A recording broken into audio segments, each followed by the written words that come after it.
교통신원이었습니다.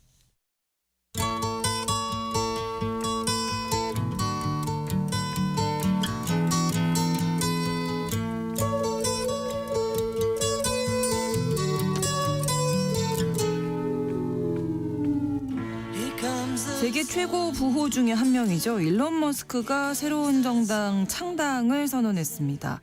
지난 대선 때는 이 도널드 트럼프 대통령이 킹메이커 역할을 했지만 불화 끝에 또 트럼프 대통령으로부터 등을 돌렸죠. 자, 이 머스크의 신당 창당을 두고 트럼프 대통령은 웃기는 일이다 이렇게 비난했는데요. 세계 최고 부자인 머스크가 왜 정치에 이렇게 관여하려는 것인지 오늘 글로벌 이슈 시간에 짚어드립니다. 한겨레신문 정익일 선임 기자 나오셨습니다. 어서 오십시오. 안녕하세요. 네, 자 어떻게 새로운 정당까지 만들게 됐는지 좀 그간의 상황을 좀 짚어주실까요? 네. 미국 독립기념일이 7월 4일인데 네. 이날 머스크가 자기 소셜미디어 X에 독립기념일은 여러분이 양당 체제에서 독립하고 싶은지 묻기에 완벽한 때다. 그래서 우리가 아메리카당, 미국당이라고 표현할 수 있겠죠. 아메리카당을 창당해야 할까라고 물었습니다. 그리고 온라인 투표를 제안했습니다. 네. 추가로 올린 글에서는 이런 창당을 실행하는 한 가지 방법은 상원 의석 2에서 3석, 네. 하원 한 8에서 10석 정도에 집중하는 것이다. 그래서 이 정도 매우 근소한 의석수 차이를 고려할 때 이 정도면은 논쟁적인 법안에 결정적인 표가 되기에 충분하다. 그래서 국민의 의지를 반영할 수가 있다. 이렇게 표현했습니다. 그러니까 캐스팅 보드를 지겠다는 거죠. 그렇죠. 상원 2~3석, 하원 10석 정도를 차지해서. 그래서 다음 날 소셜 미디어에 그 신당 창당 온라인 투표 결과가 2대1로 찬성이 우세했다. 이렇게 밝히면서 오늘 아메리카당이 여러분들에게 자유를 돌려주기 위해 창당된다. 이렇게 해서 창당을 선언했습니다. 네. 그래서 이 아메리카당이 낭비와 부패로 우리나라를 파산시킨 일에 대해 그 교정을 할 수 있다. 즉 우리가 민주주의가 아닌 일당주의에 살고 있다는 것을 아메리카당이 폭로해 주겠다. 이제 이렇게 밝혔습니다. 그렇군요. 머스크가 이 신당 창당을 한 직접적인 계기는 4일 날 발효됐던 트럼프의 지출 감세법, 즉 하나의 크고 아름다운 법, 이 계기가 됐죠. 네. 이 법은 정부 지출을 늘리면서도 부자 감세를 해갖고서 향후 10년 동안 연방 재정 적자가 한 작게는 2조 달러, 많게는 5조 달러까지 늘어날 거라고 분석되고 있습니다. 네. 이 머스크가 트럼프 행정부 들어가지고 재정 적자 감축이 한 목표였던 정부 구조 조정을 하는 그렇죠. 정부 효율부 수장을 맡지 않았습니까? 네네. 그 일을 해왔는데 해고 보니까는 전혀 이런 다른 방향으로. 전혀 다른 방향으로 오히려 재정 적자 늘리는 그러니까요. 감세 법안을 내니까 이제 거기에 반대한다 하면서 그때부터 공식적으로 트럼프와 머스크의 관계가 악화됐고 결국은 창당까지 오게 된 거죠. 그래서 그날 4.2 신당 창당을 제안한 소셜 미디어에서도 네. 그 공화당의 랜드펄 상원의원이 이 트럼프의 지출 감세법에 반대하는 글을 올렸는데 그거를 다시 재인용하면서 네. 자기도 전적으로 동의한다라는 뜻의 이모티콘을 달아놓기도 했습니다. 그렇군요. 트럼프 대통령도 반응을 보였는데요. 당연히 트럼프 대통령 반응을 보였죠. 반응 안 보이면 이상한 사람이죠. 당장 그 다음날 6일 날 기자들에게 제3정당을 창당하는 것은 웃기는 일이다. 우리는 공화당으로 대단한 성공을 거뒀다. 민주당이 지금 길을 잃고 있긴 하지만 여전히 양당제다. 제3당을 시작한다는 것은 혼란을 더한다. 3당들은 결코 성공하지 못했고 머스크가 그걸로 재미있어 하긴 하겠지만 참 웃기는 일이다. 이런 반응을 했습니다. 네. 그런 소셜미디어에서도 나중에 일론 머스크가 지난 5주 동안 완전히 궤도를 이탈해서 박살난 열차가 되는 것을 지켜보는 게 슬프다. 이렇게 말했습니다. 예. 자, 이 계획대로 이제 신당이 창당이 된다면 미국 정치권에 정말 캐스팅 보트도 쥐고요. 뭐 이런 뜻대로 된다면 네네. 어떤 영향을 미칠까요? 정치권에. 일단은 정치권에. 머스크는 공화당 의석을 지금 겨냥하고 있죠. 그렇죠. 앞서 말한 대로 네. 상원에서 2~3석, 하원에서 10석 정도를 뺏는다면 그건 대부분 아마 공화당 의석을 뺏어올게 될 겁니다. 네네. 정치 지지층이 겹치니까는. 네. 어쨌든 그렇게 상원 두세 석, 뭐 하원 10석 정도만 차지하면은 충분히 캐스팅부터는 발휘할 수 그런 있죠. 역할은 할 수 있는 왜냐하면은 거고요. 네. 하원에서 현재 공화당과 민주당은 220대 212, 상원에서는 52대 48. 딱 그 차이만큼 지금 그렇습니다. 머스크가 확보하자는 의석 차이만큼 차이가 나기 때문에 네. 머스크 막 의대대로 의회를 좌지우지는 할 수는 있겠죠. 네. 근데 문제는 그렇게 된다면요. 된다. 근데 문제는 그게 가능하겠냐는 거죠. 네. 미국의 정치 양가가 심하고 연방의원은 우리나라처럼 소선구제여서 네. 3당 후보가 될 가능성은 상당히 희박하죠. 트럼프의 신당이 머스크의 신당이 창당된다면은 네. 표를 얻는다고 하더라도 당선보다는 오히려 공화당 표만 갉아먹을 공산이 훨씬 크죠. 그렇습니다. 그러면 지금 이제 미국의 정치 제도 하면 보통 공화당, 민주당 이렇게 양당 체제로 알고 그렇습니다. 계시잖아요. 네. 제3당이 뭐 성공한 적은 없었나요?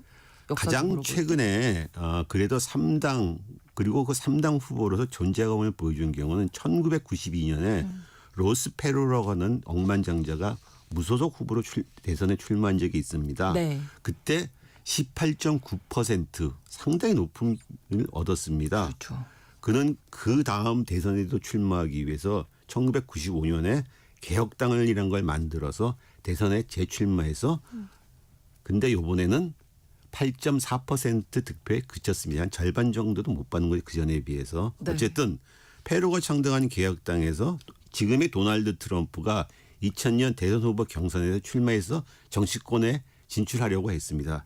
당시 그는 보수적인 방송 앵커 출신인 팻 부캐넌한테 밀려가지고 대선 후보는 되지는 못했어요. 네. 어쨌든 이 개혁당은 그 후 연방의회는 물론이고 지방선거에서도 성과를 크게 내지 못했습니다. 창당자인 로스페로도 2000년에는 공화당으로 그냥 입당해 버렸고요. 네. 그 전에 미국에서 제3당 후보로 가장 선전하는 경우는 미국 대통령 중 가장 훌륭한 대통령 중에 하나로 손꼽히는 시어도 루즈벨트 대통령이 대통령 한번 지내고 나서 네. 공화당을 탈당하고 나서 진보당이라는 걸 만든 적이 있습니다. 그게 1912년입니다. 그래서 대선에 출마해 갖고서 무려 27.4%를 득표를 해서 2등까지 했었습니다. 근데 네. 물론 당선은 되지 못했죠. 그러네요. 그리고 1968년에는 보수적인 인사 조지 월러스가 미국 독립당이라는 걸 만들어서 네. 남부 5개 주를 해서 승리했습니다. 그래서 총 득표율은 13.5%가 됐습니다. 당시는 흑인 민권운동이 막 절정에 오르던 때였습니다. 1968년. 네. 그러니까 보수적인 남부 주민들이 이 조지 월러스의 미국 독립당을 지지해 준 거죠.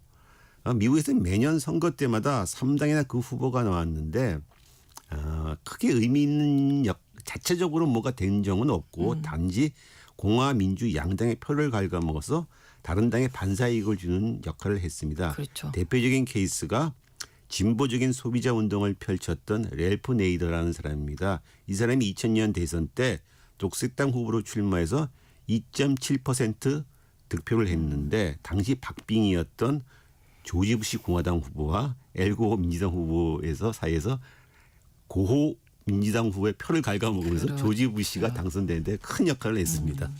그래서 미국에서 보면 이제 무당파의 정치적 영향력에 대해서 많이 이제 언급이 되잖아요. 네, 네. 제3당과 좀 이렇게 관련이 있을 법도 한데요. 그러니까요. 미국에서는 최근 들어서 민주당과 공화당을 지지하지 않는다는 무당파가 늘고 있습니다. 특히 1992년 로스페로가 출마한 이후에 이 무당파는 공화민주 지지자들과 나란히 삼두마차 형식을 형성하고 있는데 많을 때는 30%까지 자신이 무당파다 이런 조사가 있습니다. 그런데 이들이 공화당과 민주당을 지지하는 건 맞는데 그렇다고 해서 또 제3당을 지지하는 건 또 별개의 문제예요. 네. 하지만 트럼프가 대통령까지 된 것은 따지고 보면 기성정당의 불만을 보면 이런 무당파의 힘이 크게 작용한 것입니다. 그렇죠. 앞서 말한 대로 트럼프가 2000년 개혁당 대선 후보 경선에 출마를 했고 개혁당을 만들었던 로스페로나 트럼프 등은 기성정당에 대한 불만의 바탕을 뒀고 또 공약에서 비슷한 게 되게 많아요. 네. 반세계화, 광범위한 관세 부과, 자유무역 협정 반대 이건 지금 트럼프의 대표적인 슬로건인데 그렇죠. 이걸 로스펠러가 1992년에 이미 주장한 것들입니다. 그렇군요. 사실 트럼프는 공화당원으로 보기가 힘들어요. 전통적인. 근데 공화당에 들어가가지고 공화당을 사실 접수해 버린 거죠. 네, 네. 이렇게 보면 무당파 지금 트럼프를 지정한 무당파들이 보수적 무당파들이 공화당을 주주가 됐다고 볼 수 있는 거죠. 그러면 어떻게 보면 제3당의 요구를 충족했다. 뭐 이렇게도 조금 볼 수 그렇죠. 있을까요? 트럼프가 공화당에 들어가서 공화당을 사실 접수해 버림으로써 네. 제3당 무당파 요구를 충족시켰다고 어느 정도 할 수가 있겠죠. 네. 자, 그런데도 머스크가 제3당 신당을 창당하려는 것 어떻게 좀 봐야겠어요? 그렇죠. 트럼프가 대통령이 되면서 무당파의 욕구들이 어느 정도 충족되긴 했는데 트럼프가 대통령이 된 뒤에 애초에 자신의 공약을 또 실행 않고 뒤집는 경우가 지금 많아요. 네. 머스크 신당 창당의 직접적 배경인 트럼프의 지출 감세 법안이 이야기하는 재정 적자 문제. 그렇죠. 이거야말로 그동안 보수적인 무당파들이 반대해 왔던 문제인데 트럼프가 오히려 재정이 좀 늘리고 지금 있는 거죠. 또 하나는 트럼프도 해외 분쟁에 개입하지 않겠다 이렇게 얘기했고 이것은 광범위한 지지를 얻었었는데 무당파들 중에서 그렇죠.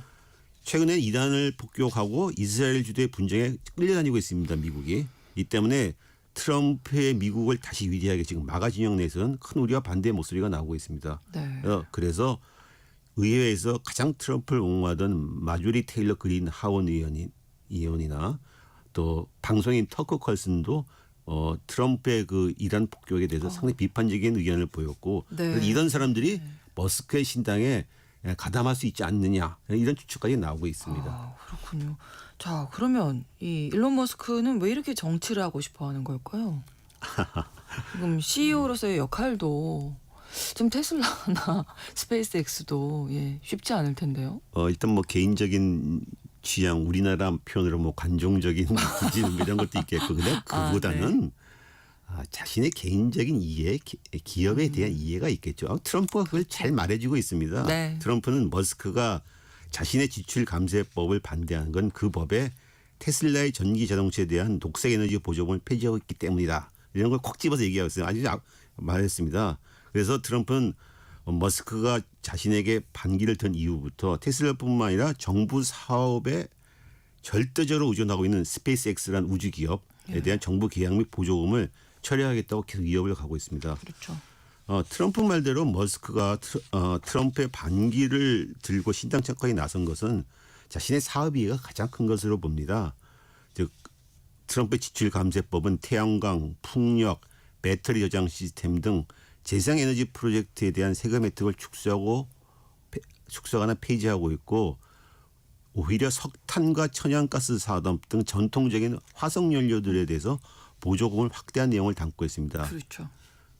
테슬라로서는 전기차 보조금 폐지로 인해 차량 가격 경쟁력이 약화되고 태양광 산업 자체가 완전히 타격을 입을 수 있습니다. 그래서 머스크는 이런 걸 두고 과거 산업에 대한 지원이며 미래 산업을 파괴하는 법안이다. 이렇게 비판하고 있습니다. 네. 그런데 여기에 대해서 트럼프는 또 머스크를 비판하고 있죠. 머스크가 역사상 가장 많은 정부 보조금을 받은 사람이다. 네. 그래서 스페이스X의 나사 계약, 뭐 전기차 보조금, 에너지 프로젝트 지원금 등을 너가 받지 않았냐. 그래서 반격하고 있습니다. 그래서 그러니까 트럼프는 여기에 대해서 나는 모든 보조금을 없애자고 주장한다. 다 잘라버려라. 이게 말로는 그렇게 하지만 실제로 그의 기업들이 이런 정부 지원이 없다면은 수익 구조가 크게 흔들립니다. 네. 어쨌든 머스크가 지출 감세법에 반대한 것은 개인적인 이념적인 보수주의, 특히 마초적인 취향과 자본가적 이해관계 그리고 정치적 야망이 복합적으로 얽힌 거라 볼 수 있습니다. 머스크의 산업은 미국뿐만 아니라 외국 정부 사업에도 많이 의존하고 있어요. 그래서 각국의 극우 정당에 간섭하고 지지 보내는 건 따지고 보면 각국 정부에 영향력을 행사하기 위해서죠. 뭐 자기가 말한 대로 뭐 상하원 의석을 뭐 3석에서 10석 정도 차지한다면 엄청난 힘을 발휘할 수 있는 거죠. 네. 어떻게 보면 너무 달라서 가까웠다가 너무 달라서 네. 닮아서 네. 또 헤어진 게 아닌가 뭐 맞습니다. 이런 생각이 네. 뭐 드는데요. 네. 아무튼 아메리카당 어떻게 뭐 운영하겠다 뭐 이런 얘기도 좀 했나요? 머스크가 이제 그 창당을 발표했을 적에 자신의 기업의 그 인공지능 네. 그록이 생성한 글을 올렸습니다. 이 글은 그록이 썼다고 하는데 아메리카당은 그럴듯한 꿈이 아니다. 머스크는 한 줌의 상원 의석과 하원 성보구를 쥐고 캐스팅 보스를 행사해 법이 진짜 사람들에게 복무할 것으로 강조할 것이다. 이렇게 말했습니다. 네. 그리고 머스크는 차기 대선에서 대통령 후보를 지지하는 것을 배제하지는 않겠으나 일단은 중간선거에 초점을 맞출 것이다. 이렇게 말을 했습니다. 네. 그래서 AI와 플랫폼 활용 자신이 갖고 있는 즉 그록이란 AI 그리고 X라고 하는 옛날 트위터죠. X라고 하는 플랫폼을 활용해서 네. 여론을 형성하고 정책을 설계하고 지지층을 조직화하는 하겠다. 기술과 정치를 융합하겠다. 막강한 자금이 있고 또 이런 여론 형성 플랫폼이 있기 때문에 잘 이용한다면 작지 않은 파장이 가능하겠죠. 하지만 네. 머스크가 요즘 참 대중들한테 인기를 많이 잃었어요. 정부혈부 네, 때문에. 수장을 맡으면서 대규모 구조조정을 하면서 맞습니다. 미국 대중들한테 완전히 공적으로 찍혀가지고 그렇죠. 그 신단행의 파괴력이 있을지 그리고 또 트럼프 역시 이제 그것 때문에 머스크를 멀리하고 있고 그랬습니다. 어쨌든 트럼프 진영은 상당히 긴장하고 있어요. 스티브 배넌 전 백악관 수석 전략가가 머스크는 미국인이 아니다. 남아공 사람이다. 충분한 시간 동안 이런 사실을 조사해서 머스크가 범죄를 저질렀기 때문에 추방돼야 한다. 이렇게 협박을 하고 있습니다. 네.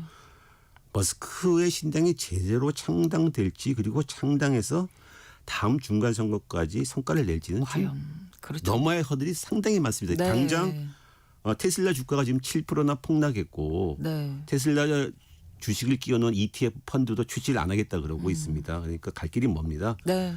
네.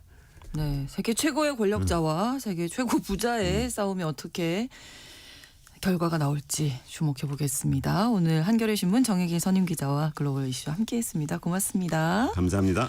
스매시 마우스의 I'm a Believer 전해드리면서 KBS 1라디오 신성원의 오늘 세계는 마치겠습니다. 내일 다시 뵙겠습니다. 고맙습니다. I thought love was only true in